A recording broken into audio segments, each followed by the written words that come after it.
Hello viewers, welcome back to my channel Sauce and Spices. நான் Mrs Chandni Yoganandan. இன்னைக்கு recipe வந்து Gopi Manchurian எப்படி பண்ணுறதுன்னு பார்க்க போகிறோம். அதுக்கு முன்னாடி புதுசாக என் சேனல் பார்த்துட்ருக்கிறவங்க சப்ஸ்கிரைப் பண்ணிக்கோங்க. ஏதாவது டவுட்ஸ் இருந்ததுன்னா கமெண்ட்டில் கேளுங்க. நிறைய பேருக்கு ஷேர் பண்ணுங்கள். ஸோ இப்போ நம்ம வந்து ரெசிபிக்குள்ளே போகலாம் எப்படி செய்யணும்னு சொல்லிட்டு. நான் ஒரு காலிஃப்ளவர் பெருசாக மீடியம் சைஸில் இருக்கும். அதை எடுத்து நான் சின்ன சின்னதாக கட் பண்ணி வச்சுருக்கேன். ஸோ இதை நம்ம டேரெக்டாக யூஸ் பண்ணாமல் நல்ல சூடான தண்ணியில் கொஞ்சம் உப்பு அப்புறம் மஞ்சள் தூள் போட்டு நம்ம நல்ல சூடான தண்ணியில் அந்த நம்ம கட் பண்ணியிருக்க காலிஃப்ளவர்ஸ் எல்லாம் அதில் போட்டுட்டு ஒரு 1 மினிட் அப்படியே விட்டுட்டு நம்ம அதை வந்து நல்லா வடிகட்டிட்டு போகிறோம். வடிகட்டினதுக்கப்புறமா நம்ம வந்து இதில் கொஞ்சம் சின்ன மசாலாஸ் நம்ம ஆட் பண்ண போகிறோம். ஸோ இதில் வந்து பார்த்திங்கன்னா ஏன்னா அந்த சூடாக இருக்கும்போது நம்ம ஆட் பண்ணும்போது நமக்கு நல்லா அது அப்படியே ஒட்டிக்கிட்டு இருக்கும். அப்போ ஈஸியாக நம்ம ஃப்ரை பண்ணும்போது அந்த மசாலா நம்ம சாப்பிடும்போது கொஞ்சம் ஸ்பைஸியாக இருக்கும். ஸோ இது வந்து எப்படி கொஞ்சம் மிளகாத்தூள், மஞ்சள் தூள், அப்புறமா வந்து மஞ்சள் தூள் நம்ம ஏற்கனவே போட்டுட்டோம். அதனால் போடணும்னு அவசியம் இல்லை. கொஞ்சம் ஜிஞ்சர் கார்லிக் பேஸ்ட், அப்புறம் சீரகத்தூள், அப்புறம் மிளகுத்தூள், இந்த மாதிரி நம்ம மசாலாஸ் உங்களுக்கு இஷ்டம் தான் சேர்த்துட்டு நீங்கள் மிக்ஸ் பண்ணிக்கோங்க. ஸோ இந்த மாதிரி நம்ம சேர்க்கும்போது நல்லா அதை ஒட்டிக்கிட்டு இருக்கும். நல்லா மசாலா ஒட்டி இருக்கும். ஸோ அதனால் நம்மளுக்கு உதிர்ந்துலாம் போகாது. பார்த்திங்கனாவே உங்களுக்கு தெரியும். நல்லா அதில் பெரட்டி எந்த மசாலுமே வேஸ்ட்டாக பாத்திரத்தில் இல்லை. எல்லாமே அந்த இதில் வெஜிடபிளில் தான் இருக்கும். ஸோ அதனால் இந்த மாதிரி பண்ணுறது பெஸ்ட்டு. ஸோ இதை வந்து பண்ணியாச்சு. இப்போ நம்ம அடுத்த நெக்ஸ்ட் ஸ்டெப் வந்து என்ன பண்ண போகிறோம், இதுக்கான ஒரு பேட்டர் நம்ம ரெடி பண்ண போகிறோம். நான் வந்து கார்ன்ஃப்ளவர் யூஸ் பண்ணுறேன். இப்போ நீங்கள் எவ்வளோ யூஸ் பண்ணுறீங்களோ அதுக்கேற்ற மாதிரி நீங்கள் போட்டுக்கோங்க. நான் வந்து ஒரு 12 ஸ்பூன் கிட்ட போட்டிருக்கேன். ஸோ எனக்கு இது ஆனால் கொஞ்சம் எக்ஸஸாக தான் இருந்துச்சு. இது கூட இதுக்கு ஏற்ற அளவுக்கு உப்பு, இது கலக்கிற அளவுக்கு உப்பு போட்டுக்கோங்க. அது கூட ஒரே ஒரு ஸ்பூன் வந்து மைதா மாவு யூஸ் பண்ணுறேன் நான். அப்போ நல்லா சேர்ந்த மாதிரி வரும்னு சொல்லிட்டு. ஸோ அதனால் ஆட் பண்ணிவிட்டு தண்ணி வந்து பார்த்திங்கன்னா ரொம்ப திக்காக இதை கரைக்கக்கூடாது, ரொம்ப தின்னாகவும் கரைக்கக்கூடாது. இப்போ பார்த்திங்கன்னா இந்த எப்படி இருக்குதுன்னு நான் எடுத்து ஊற்றும்போது தெரியுது இல்லையா, அந்த அளவு இருக்கணும். கரெக்டாக நம்ம வந்து ஒவ்வொரு இது காலிஃப்ளவர்லாம் கட் பண்ணி வச்சுருக்கோம் இல்லையா, முக்கி எடுத்து போடுற அளவுக்கு அதில் ஒட்டுற அளவுக்கு இருக்கணும், அவ்வளோதான். ரொம்ப திக்காக இருந்துச்சுன்னா போண்டா மாதிரி அது ரொம்ப இருக்கும், நல்லா இருக்காது. ஸோ அந்த ஒரு அதில் ஒட்டி இருக்கணும், அவ்வளோதான். ஸோ இது எல்லாமே பேட்சாக போட்டு நம்ம ஃப்ரை பண்ணி எடுத்து வைக்க போகிறோம்.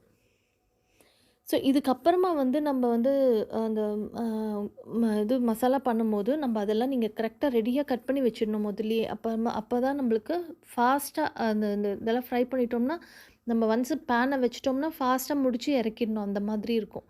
ஸோ அதனால் இதுக்கு நான் போடுறதெல்லாம் மட்டும் நீங்கள் முதலே ரெடியாக கட் பண்ணி வச்சுக்கோங்க.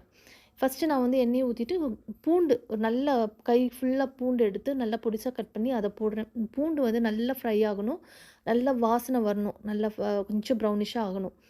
அதுக்கப்புறமா ஒரே ஒரு ஸ்பூன் வந்து சில்லி பேஸ்ட் ஆட் பண்ணியிருக்கேன். ஸோ அதையும் நல்லா ஃப்ரை பண்ணிக்கோங்க. அப்புறமா பொடிசாக கட் பண்ண கேப்சிகம், நம்மளுக்கு எவ்வளோ வேணுமோ, நான் ஜஸ்ட் ஒரு பொடி போட்டிருக்கேன். உங்களுக்கு இன்னும் கூட போடணும்னா போட்டுக்கோங்க, நல்லா தான் இருக்கும். இந்த மசாலாக்கு ஏற்ற அளவுக்கு உப்பு போட்டுட்டு நல்லா பிரட்டி விட்டுக்கோங்க. நல்லா இந்த வெஜிடபிள்ஸ் எதுவுமே ஓவராக குக் ஆகக்கூடாது. அதனால தான் சொல்கிறேன், முதல்ல நீங்கள் எல்லாமே ரெடியாக கட் பண்ணி வச்சுக்கோங்க. ஸோ இப்போ வந்து நம்ம இதெல்லாம் போட்டு நம்ம பிரட்டியாச்சு. இப்போ மிளகுத்தூள் போடுறேன் நான். அதே மாதிரி கொஞ்சம் சீரகத்தூளும் நான் வறுத்து பொடி பண்ணி வச்சுருப்பேன், அதையும் நான் ஆட் பண்ணுவேன். அப்புறமா டொமேட்டோ சாஸ் எவ்வளோ வேணுமோ, இப்போ நான் போட்டிருக்கிறது பார்த்திங்கன்னா ஒரு 1.5 ஸ்பூன் இருக்கும். ஸோ இன்னும் கூட உங்களுக்கு ஸ்வீட் வேணும்னா கூட நம்ம ஆட் பண்ணிக்கலாம். இது நம்ம டேஸ்ட்டுக்கு ஏற்ற மாதிரி தான். அப்புறம் கொஞ்சம் சோயா சாஸ். ஸோ இதெல்லாம் போட்டு கொஞ்சம் வெங்காயத்தாள் அதையும் போட்டு நம்ம நல்லா மிக்ஸ் பண்ணி விட்டுக்கோங்க. இப்போ இதில் பார்த்திங்கன்னா ஃப்ளேம் ஜாஸ்தி கம்மி அந்த மாதிரிலாம் பண்ணாதீங்க, ஒரே ஃப்ளேமில் ஃபாஸ்ட்டாக பண்ணிவிடுங்க. சீரகத்தூள் தான் இப்போ நான் போட்டிருக்கேன், நான் அதை முதலே உங்கள்கிட்ட சொல்லிட்டேன். ஸோ நல்லா போட்டு மிக்ஸ் பண்ணிக்கோங்க. இப்போ வந்து நான் கார்ன்ஃப்ளவரை வந்து நான் கரைச்சி வச்சு அதை வந்து ஒரு 3 ஸ்பூன் யூஸ் பண்ணுறேன். ஆக்சுவலாக நான் பார்த்திங்கன்னா எனக்கு ஏற்கனவே நான் அந்த நம்ம பொரிச்சு வச்சோம் இல்லையா, அதுவே கொஞ்சம் நிறைய மிச்சமாக இருந்ததுனால அதுலேருந்து ஒரு 3 ஸ்பூன் போட்டுட்டேன். தண்ணி வந்து உங்களுக்கு எவ்வளோ வேணுமோ அதுக்கேற்ற மாதிரி விட்டுக்கோங்க. ரொம்ப நேரம் விட்டுறாதீங்க. இதுக்கு வந்து டேஸ்ட் பார்த்துட்டு சப்போஸ் உங்களுக்கு இன்னும் கொஞ்சம் ஸ்வீட்ஸ் வேணும்னா நீங்கள் வந்து கொஞ்சம் சாஸ் யூஸ் பண்ணிக்கலாம். உப்பு வேணும் உப்பு ஆட் பண்ணிக்கலாம். அதெல்லாம் நீங்கள் டேஸ்ட் பண்ணி பார்த்துட்டு நீங்கள் இதெல்லாம் வந்து டேஸ்ட் பண்ணி பார்த்துட்டு அதுக்கேற்ற மாதிரி நீங்கள் ஆட் பண்ணிக்கோங்க. கூடவே நான் வெங்காயத்தாளும் லாஸ்ட்டாக ஆட் பண்ணிக்கிறேன். ஸோ போட்டுட்டு நல்லா மிக்ஸ் பண்ணி ரொம்ப நேரம் விடக்கூடாது. அப்புறம் சாகி ஆகிடும். ரொம்ப சொதன்னு ஆகிடும். ஸோ ஃபாஸ்ட்டாக ரெடி பண்ணிவிட்டு சர்வ் பண்ணணும். கரெக்டாக நம்ம சாப்பிட்றதுக்கு கொஞ்சம் நேரத்துக்கு முன்னாடி ஆரம்பித்து பண்ணிட்டிங்கன்னா கரெக்டாக இருக்கும். இது கூட நல்லா ஃப்ரைட் ரைஸ் இல்லைன்னா நூடுல்ஸ் இல்லைன்னா ஜஸ்ட் இது ஸ்டார்டர் மாதிரியே நம்ம யூஸ் பண்ணி சாப்பிட்லாம். அவ்வளோதான் வியூவர்ஸ், நம்மளுடைய கோபி மஞ்சூரியன் ரெசிபி ரெடி ஆகிடுச்சு. ஸோ உங்களுக்கெல்லாம் பிடிச்சிருந்துச்சுன்னா லைக் பண்ணிக்கோங்க, ஃப்ரெண்ட்ஸ் அண்ட் ரிலேட்டிவ்ஸ் கூட ஷேர் பண்ணிக்கோங்க, புதுசாக பார்க்குறவங்க சப்ஸ்கிரைப் பண்ணிக்கோங்க. நம்ம சீக்கிரமாக அடுத்த வீடியோவில் பார்க்கலாம்.